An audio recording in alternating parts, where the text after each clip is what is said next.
This is chapter 2 of Where is Alcatraz? Chapter 2, Gangland. Crime rose in America in the 1920s and 1930s for two major reasons: the Great Depression and Prohibition. The Great Depression lasted from 1929 to 1939. It was the worst economic crisis in American history. Many of the country's banks failed. Millions lost their jobs, their homes, and their savings. In 1933, the worst year of the Depression, 1 out of every 4 American workers didn't have a job. Sometimes when people become desperate for money, they turn to crime. Prohibition also led to more crime. It made selling, making, and shipping alcoholic beverages illegal in America.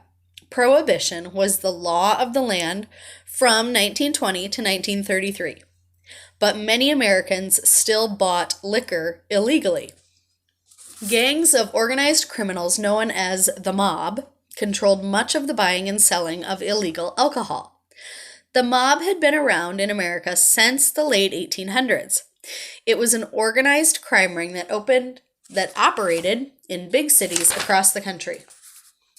One of the most successful mobsters of the day, who would later become Alcatraz's most famous inmate, was a man named Al Scarface Capone. Alphonse Capone was born in Brooklyn, New York on January 17th, 1899. He was one of 9 children. His parents had left southern Italy for America just 5 years earlier. The family lived in an apartment down the street from Al's father's barbershop. Al was a smart boy, but downtown Brooklyn was an easy place to find trouble. It did not take Al long to fall in with the wrong crowd. At 14, he dropped out of school and joined a gang of tough street kids. Around this time, Al met an older man named Johnny Torrio. I don't think I'm saying that right. Torrio?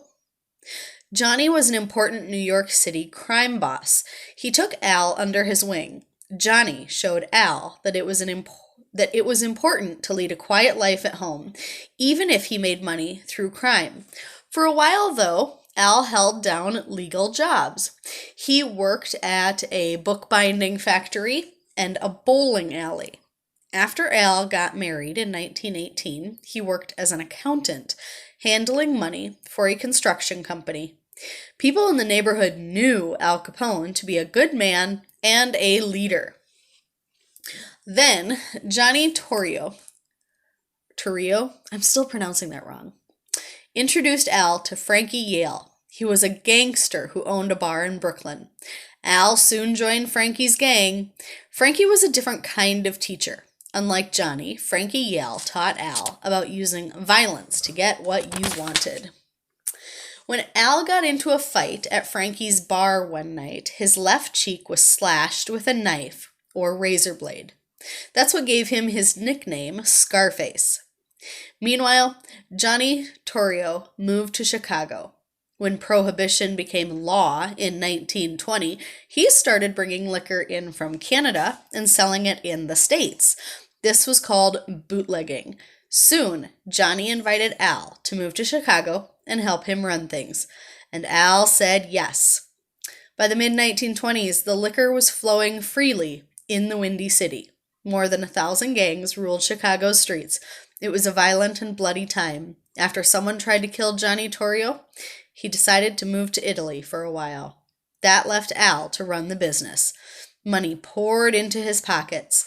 By 1929, Al Capone was bringing in more than $60 million annually. That's worth more than $830 million today. Al made friends with cops and city hall politicians, then paid them money not to arrest him. Bootleggers competing with Al were either paid to give up their businesses or killed. In Chicago, people who liked their liquor loved Al Capone. One man who didn't love Al Capone was George Bugs Moran. Bugs was a rival gang member. He wanted a piece of Al's business, and he had tried to kill Al and Johnny Torrio before. It is believed that Al Capone ordered Jack McGurn, one of his hitmen, to kill Bugs. Jack cooked up a nasty scheme. On Valentine's Day, 1929, Jack lured Bugs Moran's gang into a garage to buy some cheap liquor. Jack and his men showed up at the garage dressed as cops. They told Bugs' gang to face the walls. Bugs' gang thought they were under arrest. But when they turned around, Capone's men took out their machine guns and opened fire, killing all 7 men.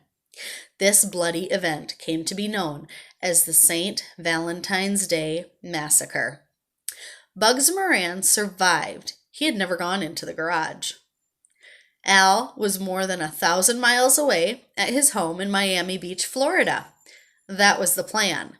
Now, he couldn't be accused of killing anyone.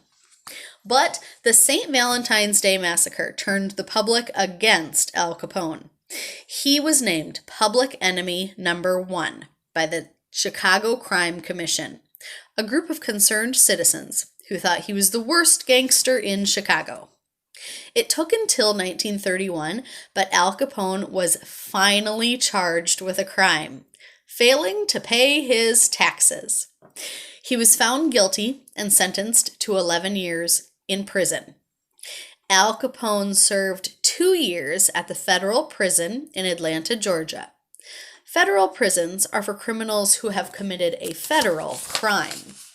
Federal crimes are ones that break laws passed by the federal government, rather than laws passed by the states. These crimes include airplane hijacking, bank robbery, and tax evasion. Capone led a comfortable life in his Atlanta prison cell. He had a nice desk, a comfortable armchair, special bed sheets, and a rug. He hid cash inside his cell, which he used to bribe the prison guards. Sometimes Al and the guards listened to the radio together. Al's family and friends moved to a nearby hotel so he could have visitors every day. But on August 18th, 1934, Al Capone was removed from his cell. He was handcuffed, shackled, and put on a train with 52 other inmates. For days, the train chugged across the country. Al Capone was on his way to Alcatraz. Finally, the train reached San Francisco. Normally, a boat would have taken prisoners across the bay to the Rock. But the warden, the man in charge of Alcatraz, wasn't taking any chances that Al Capone would try to escape from the train. So what did he do? He had the entire train car loaded onto a barge, which was towed across the choppy waters to the island prison. The Warden's Mansion. The warden lived in a 3-story, 17-room mansion on Alcatraz.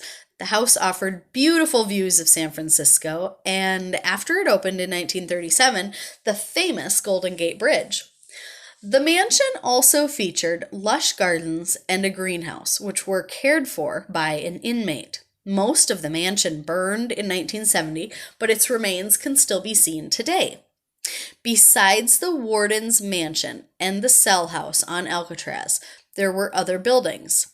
The Model Industries building, and later the New Industries building, was where inmates went to work to build things. Alcatraz even had its own power plant to generate electricity.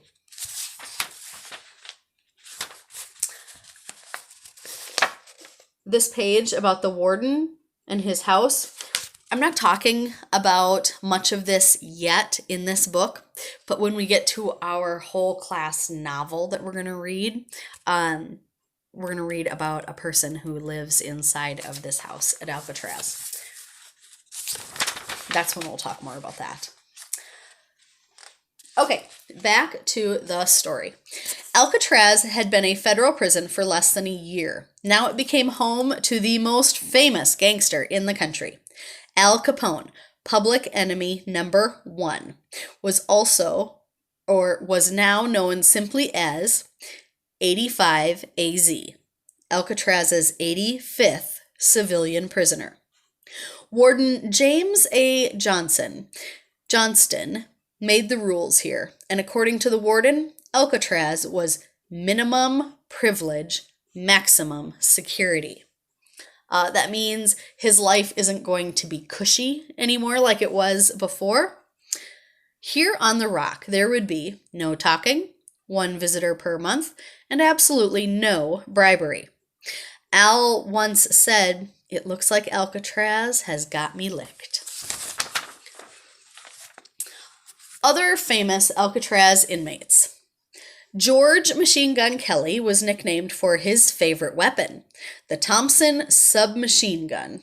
His first was a gift from his wife. A bank robber, bootlegger, and kidnapper, he was caught in 1933 after kidnapping a wealthy oil man.